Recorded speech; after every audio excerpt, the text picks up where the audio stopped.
Deus Ex was not love at first sight. Yet it's not only one of my favorite games ever, but it consistently appears on best games lists worldwide.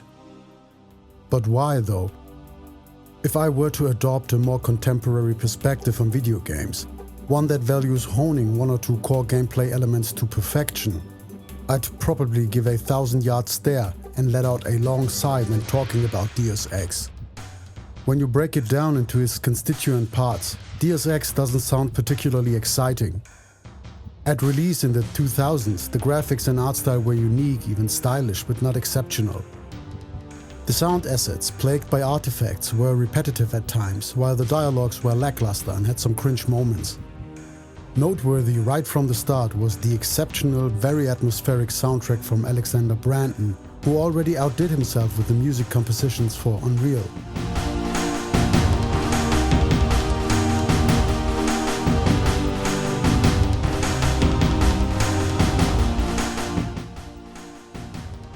Speaking of which, despite using one of the best first-person shooter game engines in history, arguably the best at the time, namely the Unreal 1 engine, Deus Ex features at best average first-person shooter mechanics as its foundation.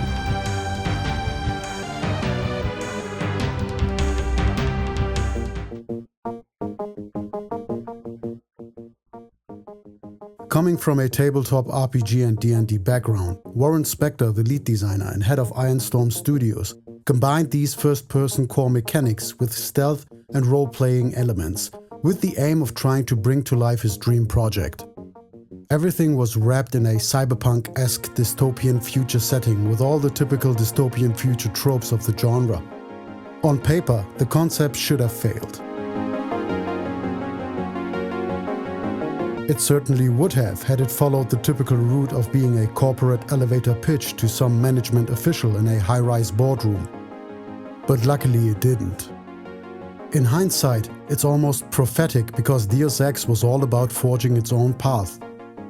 From its inception to its execution and finally in its gameplay, Deus Ex refused to conform. Not only did it not fail, but it became the most influential game in the immersive sim genre, a genre that would become almost synonymous with the name Deus Ex. Clunky, janky, and occasionally broken, Deus Ex could have easily gone off the rails at any moment. It could have ended up as yet another vanity project by a big-headed studio director. Despite all component parts being average, it was the way in which everything came together that made Deus Ex special.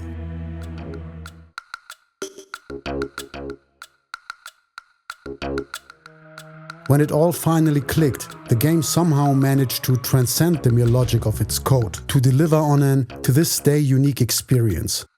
Warren Spector focused on creating a unique experience by emphasizing emergent gameplay, where the interactions of all elements could lead to unexpected outcomes.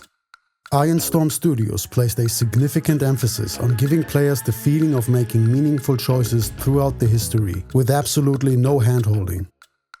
Despite being fairly linear, the result was a game where players, including myself, felt like we had genuine agency. It didn't feel like being shuffled from plot point to plot point on rails. Instead, it was all you in a hostile world filled with cybernetic augmentations, government conspiracies, corporate espionage and global power dynamics. Deus Ex explored the big questions of transhumanism and what it means to be human. Nobody could summarize what made Deus Ex so special better than its creator Warren Spector. I'm Warren Spector, designer and director of Deus Ex. I set out to make the game of my dreams, a hybrid of shooter, role-playing, and stealth, and I did it. John Romero called me up and said, make the game of your dreams, no creative interference from anybody, biggest budget you've ever had, and the biggest marketing budget you've ever had. And I thought about it for about 3.5 seconds and then said, I'm in. Who says no to that opportunity?